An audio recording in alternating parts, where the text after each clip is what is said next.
Welcome back. I am Pemberton, and this is part 10 of Josephus's Wars. The Emperor Caius Caligula, calling himself a god, commands that his statue be set up in the temple at Jerusalem. The governor Petronius, moved by the Jews who offer their necks rather than allow it, dares to stall the order until the tyrant's death saves them. Then Claudius rules, and Agrippa reigns in splendor until he too is struck down and dies suddenly and horribly. After him come the procurators, each worse than the last: Cumanus, Felix, Festus, Albinus, and at last the monstrous Florus, and beneath them the land festers with bandits, false prophets, and the dagger men called the Sicarii, who murder in broad daylight. Let us go on. After Caius had reigned 3 years and 8 months, he was killed by treachery. Claudius was then hurried away by the armies at Rome and pressed to take the government upon himself. But the Senate, acting on the referral of the consuls cities Saturninus and Pomponius Secundus, ordered the 3 regiments of soldiers that remained with them to keep the city quiet. The senators went up to the Capitol in great numbers and resolved to oppose Claudius by force, because of the barbarous treatment they had suffered from Caius. They determined either to establish the nation again under an aristocracy, as it had been governed in old times, or at least to choose by vote someone worthy to be emperor. At this time, Agrippa happened to be staying at Rome. The Senate called him to consult with them, and at the same time Claudius sent for him from the camp, so that Agrippa might serve him in whatever way he needed. Agrippa, realizing that Claudius was already Caesar in effect, went to him. Claudius sent him as an ambassador to the Senate to explain his intentions. Agrippa was to tell them first that Claudius had been hurried away by the soldiers without seeking it himself. Moreover, Claudius thought it was not right to desert those soldiers after they had shown such zeal for him. If he did so, his own fortune would be uncertain, because it was dangerous to have once been called to the empire. Claudius added that he would administer the government as a good prince, not as a tyrant. He would be satisfied with the honor of being called emperor, but in every action he would allow them all to give him advice. Even if moderation was not his natural disposition, the death of Caius would give him a sufficient lesson in how soberly he ought to act in that station. Agrippa delivered this message. The Senate replied that since they had an army and the wisest counsels on their side, they would not endure voluntary slavery. When Claudius heard the Senate's answer, he sent Agrippa to them again with another message. Claudius said that he could not bear the thought of betraying those who had sworn oaths to be faithful to him. He saw that he must fight, though unwillingly, against men whom he had no desire to fight. Still, if it had to come to that, it was proper to choose a place outside the city for the war, because it was not consistent with piety to pollute the temples of their own city with the blood of their own countrymen, and all because of their imprudent conduct. When Agrippa heard this message, he delivered it to the senators. "O my fellow soldiers, what is the meaning of this choice of ours, to kill our brothers, and use violence against our kindred who are with Claudius? We may have as our emperor a man whom no one can blame, and who has so many just reasons to claim the government, especially when we consider those against whom we are going to fight." After saying this, the soldier marched through the whole Senate and carried all the soldiers along with him. All the patricians were immediately thrown into great fear because they had been deserted in this way. Still, since no other path of deliverance appeared to them, they hurried after the soldiers and went to Claudius. But those who had been quickest to flatter Claudius's good fortune met them before the walls with drawn swords. There was reason to fear that those who came first might have been in danger before Claudius could learn what violence the soldiers were about to commit against them, if Agrippa had not run ahead and told him what a dangerous thing they were attempting. Agrippa warned that unless Claudius restrained the violence of these men, who were in a fit of madness against the patricians, he would lose the very people for whose sake it was most desirable to rule, and would be emperor over a desert. When Claudius heard this, he restrained the violence of the soldiers.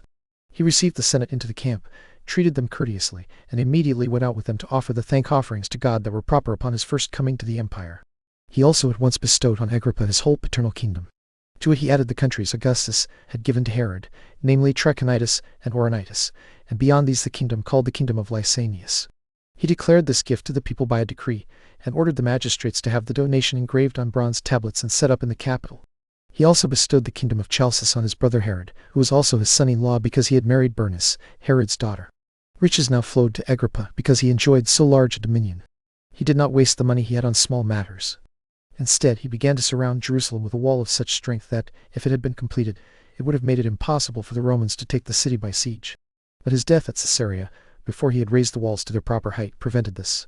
He had reigned 3 years, just as he had governed his tetrarchies for 3 other years. He left behind 3 daughters born to him by Cypros, Bernice, Mariamne, and Drusilla. He also left a son by the same mother, whose name was Agrippa. This son was left a very young child, so Claudius made the country a Roman province and sent Cuspius Fadus as its procurator. After him he sent Tiberius Alexander, who made no changes in the ancient laws and kept the nation quiet. After this, Herod the king of Chalcis died. He left behind 2 sons born to him from Bernice, his brother's daughter. Their names were Bernijanus and Hyrcanus. He also left Aristobulus, whom he had by his former wife Mariamne. There was besides another brother of his who died as a private person. His name was also Aristobulus, and he left behind a daughter named Jotape. These, as I have said before, were the children of Aristobulus the son of Herod. That Aristobulus and Alexander had been born to Herod by Mariamne, and Herod had killed them. But Alexander's descendants reigned in Armenia. After the death of Herod, king of Chalcis, Claudius set Agrippa, the son of Agrippa, over his uncle's kingdom. Meanwhile Cumanus took up the office of Procurator over the rest, which was a Roman province, succeeding Alexander. Under Cumanus the troubles began, and the ruin of the Jews came on. When the multitude had come together at Jerusalem for the feast of unleavened bread, a Roman cohort stood over the cloisters of the temple, for the soldiers were always armed and kept guard at the festivals to prevent any uprising that such a gathered multitude might attempt. One of the soldiers pulled back his garment, crouched down indecently, turned his backside toward the Jews, and spoke words such as might be expected from such a posture. At this the whole multitude was indignant and cried out to Cumanus to punish the soldier. But the more reckless young men, and those naturally most inclined to disorder, began fighting. They picked up stones and threw them at the soldiers. Cumanus then feared that all the people would assault him, so he sent for more armed men. When these soldiers came in great numbers into the cloisters, the Jews were thrown into great consternation. Beaten out of the temple, they ran into the city. The pressure of the crowd trying to get out was so violent that they trampled and crushed one another until 10,000 were killed. Thus this feast became a cause of mourning for the whole nation, and every family lamented its own relatives. After this came another calamity, caused by a tumult made by robbers. On the public road at Beth Boron, Stephen, a servant of Caesar, was carrying some furniture when robbers attacked him and seized it. Because of this, Cumanus sent men around the neighboring villages and ordered their inhabitants brought to him bound, charging them with failing to pursue and catch the thieves. It was at this time that a certain soldier found the sacred book of the law, tore it to pieces, and threw it into the fire. At this the Jews fell into great disorder, as though their whole country were in flames. Their zeal for their religion brought so many of them together, as if driven by an engine, and they ran with one united outcry to Cumanus at Caesarea. They begged him not to overlook the man who had offered such an insult to God and to his law, but to punish him for what he had done. Cumanus, seeing that the multitude would not be quiet unless he gave them an answer that satisfied them, ordered the soldier to be brought out and drawn through the midst of those who demanded his punishment to execution. When this was done, the Jews went away. After this there was a fight between the Galileans and the Samaritans. It happened at a village called Jemun, situated in the great plain of Samaria. A great number of Jews were going up to Jerusalem for the Feast of Tabernacles, when a certain Galilean was killed. A vast number of people then came together from Galilee in order to fight the Samaritans. But the principal men among them came to Cumanus and begged him, before the evil became incurable, to come into Galilee and punish the authors of the murder. They said there was no other way to make the multitude disperse without blows. Cumanus, however, put off their petitions because of the other matters he was then handling, and sent the petitioners away without success. When news of this murder reached Jerusalem, it threw the multitude into disorder. They left the feast, and without any generals to lead them, marched with great violence toward Samaria. They would not be ruled by any of the magistrates set over them, but were led in their thieving and seditious attempts by Eleazar, the son of Danius, and by Alexander. These men fell upon those who lived near the toparchy of Acrabatine, killed them without sparing any age, and set the villages on fire. Cumanus then took from Caesarea one troop of cavalry, called the troop of Sibas, and came to help those who had been plundered. He seized a great number of those who followed Eleazar, and killed even more of them. As for the rest of the multitude who had gone so zealously to fight the Samaritans, the rulers of Jerusalem ran out to them clothed in sackcloth and with ashes on their heads. They begged them to go away, lest by trying to avenge themselves on the Samaritans they provoke the Romans to come against Jerusalem. They urged them to have compassion on their country and temple, their children and wives, and not bring the greatest dangers of destruction upon them all merely to avenge one Galilean. The Jews yielded to these persuasions and dispersed. Still, a great number turned to robbery in the hope of impunity, and plunderings and bold insurrections occurred throughout the whole country. The men of power among the Samaritans came to Tyre, to Ammidius Quadratus, the president of Syria, and asked that those who had laid waste the country be punished. The great men of the Jews also came there, along with Jonathan the son of Ananus the high priest.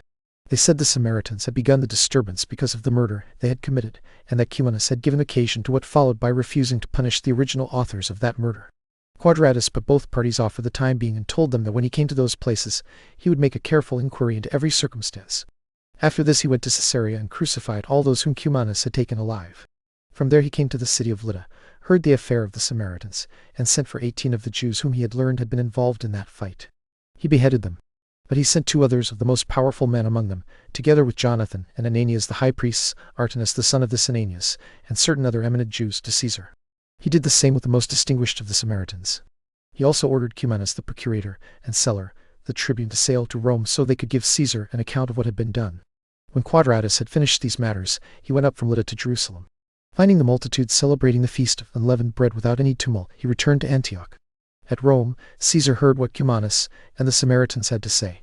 This was done in the hearing of Agrippa, who zealously supported the cause of the Jews, while many great men likewise stood by Cumanus. Caesar condemned the Samaritans, and commanded that 3 of the most powerful men among them be put to death. He banished Cumanus, and sent Sulla bound to Jerusalem to be delivered over to the Jews for torment. Sulla was to be dragged around the city and then beheaded. After this Caesar sent Felix, the brother of Pallas, to be procurator of Galilee, Samaria, and Perea. He also moved Agrippa from Chalcis to a greater kingdom, giving him the tetrarchy that had belonged to Philip, which contained Batany, Trachonitis, and Gaulonitis. He added to it the kingdom of Lysanias and that province, Abilene, which Varus had governed. Claudius himself died after administering the government 13 years, 8 months, and 20 days. He left Nero as his successor in the empire, having adopted him through the delusions of his wife Agrippina so that Nero might succeed him, although Claudius had a son of his own named Britannicus by his former wife Messalina, and a daughter named Octavia, whom he had married to Nero. He also had another daughter by Paetina, whose name was Antonia. As for the many things in which Nero acted like a madman, because of the extravagant degree of happiness and wealth he enjoyed, and how he used his good fortune to injure others, how he killed his brother, his wife, and his mother, and how from them his barbarity spread to others most closely related to him, and how at last he became so deranged that he appeared as an actor in public scenes and on the theatre, I will say no more about these matters. There are enough writers everywhere on those subjects. Instead, I will turn to the actions of his time that concern the Jews. Nero gave the kingdom of Lesser Armenia to Aristobulus, the son of Herod. He also added 4 cities to Agrippa's kingdom, together with the toparchies belonging to them, Abila, Julias and Perea Tarichea, and Tiberias of Galilee. Over the rest of Judea he made Felix procurator. Felix captured Eleazar the chief robber alive, along with many who were with him, after they had ravaged the country for 20 years, and sent them to Rome. As for the number of robbers whom Felix had crucified, and of those caught among them whom he brought to punishment, they were a multitude too great to count. When the country had been purged of these men, another kind of robber arose in Jerusalem. They were called Sicarii, and they murdered men in the daytime and in the middle of the city. They did this chiefly at the festivals, when they mingled among the multitude and hid daggers under their garments. With these they stabbed their enemies. When anyone fell down dead, the murderers joined those who expressed indignation over the killing. By this means they appeared to be people of such reputation that they could not be discovered. The first man killed by them was Jonathan the high priest. After his death, many were killed every day. The fear men had of suffering the same fate was more distressing than the calamity itself. Everyone expected death every hour, as men do in war. They were forced to look ahead and watch their enemies from a great distance. Even when their friends approached them, they no longer dared to trust them.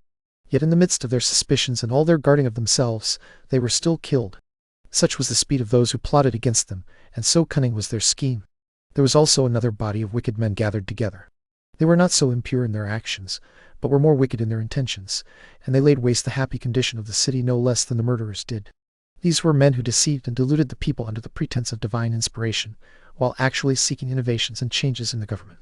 They persuaded the multitude to act like madmen, and led them into the wilderness, pretending that God would show them there the signs of liberty. Felix thought this conduct was the beginning of a revolt, so he sent both cavalry and infantry, fully armed, and they destroyed a great number of them. But an Egyptian false prophet did the Jews more harm than the men before him. He was a cheat and also pretended to be a prophet. He gathered 30,000 men who were deceived by him, and led them around from the wilderness to the mountain called the Mount of Olives. From there he was ready to break into Jerusalem by force. If he could once conquer the Roman garrison and the people, he intended to rule over them by the help of the guards who were to break into the city with him. But Felix prevented his attempt and met him with his Roman soldiers, while all the people assisted Felix in attacking them. When the battle came, the Egyptian ran away with a few others. The greater part of those who were with him were either destroyed or taken alive. The rest of the multitude scattered, each to his own home, and hid themselves there. When these disturbances had been quieted, it happened, as in a diseased body, that another part became inflamed. A company of deceivers and robbers gathered together and persuaded the Jews to revolt. They urged them to assert their liberty, inflicting death on those who continued in obedience to the Roman government. They said that people who willingly chose slavery ought to be forced away from such desired inclinations. They divided themselves into different bands, lay in wait throughout the country, plundered the houses of the great men, killed the men themselves, and set the villages on fire. This continued until all Judea was filled with the effects of their madness. In this way the flame was blown up more and more every day until it came to open war. There was also another disturbance at Caesarea, where the Jews who lived mixed with the Syrians arose in tumult against them. The Jews claimed that the city was theirs, saying that the man who built it was a Jew, meaning King Herod. The Syrians also admitted that its builder was a Jew, but still said that the city was Greek. They argued that a man who set up statues and temples in it could not have intended it for Jews. Because of this, the two parties contended with each other.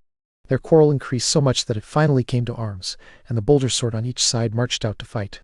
The elders of the Jews were not able to stop their own people, who were disposed to tumult, and the Greeks thought it shameful to be overcome by the Jews. The Jews surpassed the others in wealth and bodily strength, but the Greek side had the advantage of help from the soldiers. The greater part of the Roman garrison had been raised from Syria, and because they were related to the Syrian side, they were ready to help. The governors of the city were concerned to keep everything quiet, and whenever they caught those on either side who were most eager to fight, they punished them with lashes and imprisonment. Yet the sufferings of those who were caught did not frighten the rest or make them stop. Instead, they became still more exasperated and more deeply involved in the sedition. Once, when Felix came into the marketplace after the Jews had beaten the Syrians, he commanded the Jews to go away and threatened them if they would not. When they refused to obey him, he sent his soldiers against them and killed a great many of them. After this, their possessions were plundered. Since the sedition still continued, Felix chose the most eminent men from both sides as ambassadors to Nero, so they could argue about their respective privileges. Festus now succeeded Felix as procurator and made it his business to correct those who were causing disturbances in the country. He caught the greatest part of the robbers and destroyed many of them. But Albinus, who succeeded Festus, did not carry out his office as Festus had done. There was no sort of wickedness that could be named in which he did not have a hand. In his public office he not only stole and plundered everyone's property, and not only burdened the whole nation with taxes, but he also allowed the relatives of those imprisoned for robbery, whether they had been put there by the senate of each city or by former procurators, to redeem them for money. No one remained in prison as a criminal except the man who gave him nothing. At this time the enterprises of the seditious in Jerusalem became very formidable. The leading men among them bought permission from Albinus to continue their seditious practices, while the part of the people that delighted in disturbances joined themselves to those who were connected with Albinus. Each of these wicked men was surrounded by his own band of robbers, while he himself, like a chief robber or a tyrant, displayed himself among his company and abused his authority over those around him in order to plunder people who lived quietly. The result was that those who lost their property were forced to keep silent, though they had good reason to show great indignation at what they had suffered. Those who had escaped were forced, out of fear of suffering the same as the others, to flatter the man who deserved punishment. In short, no one dared speak his mind. Tyranny was generally tolerated, and at this time the seeds were sown that brought the city to destruction. Yet although this was the character of Albinus, Josephus Florus, who succeeded him, made Albinus appear to have been an excellent person by comparison. Albinus had done the greater part of his villainies in private and with a kind of concealment, but Josephus carried out his injustices against the nation openly and pompously. As though he had been sent as an executioner to punish condemned criminals, he omitted no kind of robbery or harassment. Where the case was truly pitiable, he was most barbarous. In the most shameful matters, he was most impudent. No one could surpass him in disguising the truth, and no one could invent more subtle ways of deceit than he did. He thought it a small offense to get money from single individuals, so he spoiled whole cities and ruined entire bodies of men at once. He almost publicly proclaimed throughout the country that people were free to become robbers on condition that he receive a share of the spoils they gained. Accordingly, his greed for profit caused entire toparchies to be brought to desolation, and a great many people left their own country and fled into foreign provinces. While Cestius Gallus was president of the province of Syria, no one dared even send an embassy to him against Florus. But when Cestius came to Jerusalem near the approach of the Feast of Unleavened Bread, the people gathered around him in a number no smaller than 3 millions. They begged him to pity the calamities of their nation, and cried out against Florus as the ruin of their country. Florus was present and standing by Cestius, and he laughed at their words. Cestius, however, quieted the multitude, and assured them that he would take care that Florus treated them more gently afterward. Then he returned to Antioch. Florus escorted him as far as Caesarea and deceived him, though at that very time Florus intended to show his anger against the nation and bring about a war against them. He thought this was the only way he could hide his enormities. He expected that if peace continued, the Jews would accuse him before Caesar, but that if he could make them revolt, he would divert attention from the smaller crimes charged against him by means of a far greater misery. Therefore he increased their calamities every day in order to drive them into rebellion. At this time the Greeks at Caesarea had prevailed over the Jews and had obtained from Nero the government of the city, and they had brought back the legal decision. At the same time the war began, in the 12th year of Nero's reign and the 17th year of Agrippa's reign, in the month of Artemisius or Jar. The occasion of this war was by no means proportionate to the heavy calamities it brought upon us.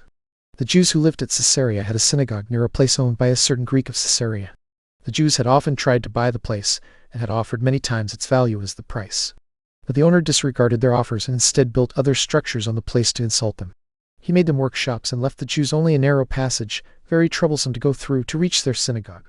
At this, the hotter-tempered Jewish youths hurried to the workmen and forbade them to build there. Since Florus would not allow them to use force, the great men of the Jews, together with John the publican, were in extreme distress about what to do. They persuaded Florus, by offering him 8 talents, to stop the work. Florus, intent on nothing but getting money, promised he would do everything they wanted. Then he left Caesarea for Sebaste and allowed the sedition to run its full course, as if he had sold the Jews a license to fight it out. On the next day, which was the 7th day of the week, while the Jews were crowding quickly to their synagogue, a certain man of Caesarea with a seditious temper took an earthen vessel, placed it upside down at the entrance of the synagogue, and sacrificed birds. This provoked the Jews beyond remedy, because their laws had been insulted and the place polluted. The sober and moderate part of the Jews thought it proper to appeal again to their governors, while the seditious part, and those in the heat of youth, were fiercely inflamed to fight. The seditious among the Gentiles of Caesarea also stood ready for the same purpose, for by agreement they had sent the man to sacrifice beforehand, ready to support him.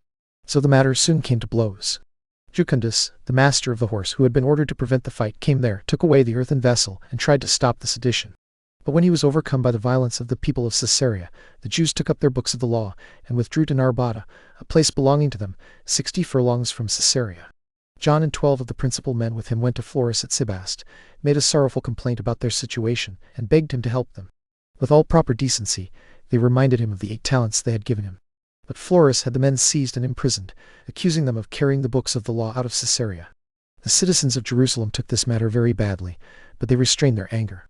Florus, however, acted as though he had been hired to inflame the war. He sent some men to take 17 talents from the sacred treasury, pretending that Caesar needed them. At this the people were immediately thrown into confusion and ran together to the temple with tremendous outcries. They called on Caesar by name and begged him to free them from the tyranny of Florus. Some of the seditious also cried out against Florus, cast the greatest reproaches on him, carried a basket around, and begged small coins for him as though he were destitute and miserable. Yet this did not shame him out of his love of money. Instead, he became more enraged and was provoked to get still more. Rather than coming to Caesarea, as he ought to have done, to put out the flame of war that had begun there and remove the cause of disturbance, for which he had received the reward of 8 talents, he marched quickly with an army of cavalry and infantry against Jerusalem. His purpose was to accomplish his will by Roman arms, and through terror and threats, bring the city into subjection. But the people wanted to make Florus ashamed of his attempt. They met his soldiers with acclamations, and arranged themselves to receive him very submissively. Florus, however, sent Capito, a centurion, ahead with 50 soldiers to order them to go back and not now make a show of courteously receiving the man whom they had so foully reproached before. Capito said that if they had generous souls and spoke freely, they should jest about Florus to his face and show themselves lovers of liberty not only in words, but also with their weapons. The multitude was amazed by this message. When Capito's horsemen came into the middle of them, they scattered before they could salute Florus or show him their submissive behavior. Accordingly, they withdrew to their own houses and spent that night in fear and shame. At this time Florus took up his quarters in the palace. The next day he had his tribunal set before it and sat upon it. The high priests, the men of power, and the most eminent men in the city all came before the tribunal. Florus commanded them to hand over those who had reproached him and told them that they themselves would share in the vengeance due to those men if they did not produce the criminals. But they showed that the people were peaceably disposed and begged forgiveness for those who had spoken wrongly. They said it was no wonder that in so great a multitude there were some more daring than they ought to be, and foolish also because of their youth. It was impossible, they said, to distinguish the offenders from the rest, since each one was sorry for what he had done and denied it out of fear of what would follow. Florus ought rather to provide for the peace of the nation, and take counsel to preserve the city for the Romans. For the sake of a great number of innocent people, he should forgive a few who were guilty, rather than, for the sake of a few wicked men, throw so large and good a body of men into disorder. Florus was made still more angry by this. He cried aloud to the soldiers to plunder the place called the Upper Market Place and kill those they met. Soldiers took their commander's exhortation in the sense most pleasing to their desire for gain. They did not only plunder the place to which they had been sent, but forced their way into every house and killed its inhabitants. The citizens fled through the narrow lanes, and the soldiers killed those they caught. No method of plunder was omitted. They also seized many quiet people and brought them before Florus, who first punished them with lashes and then crucified them. The total number destroyed that day, including wives and children, for even the infants were not spared, was about 3,600. What made this calamity heavier was this new kind of Roman barbarity. Florus then dared to do what no one had done before, having men of the equestrian order whipped and nailed to the cross before his tribunal. Though they were Jews by birth, they were nevertheless of Roman dignity. And there we leave Judea sliding toward the abyss, with Florus, the worst governor of them all, newly in office and bent on provoking the people to war. Next time, in part 11, the Princess Bernice pleads with Florus on her knees and is mocked. Florus contrives fresh outrages and King Agrippa rises to make a long and desperate speech, begging the Jews not to dash themselves against the whole might of Rome. Mind the footnotes, and beware the folly.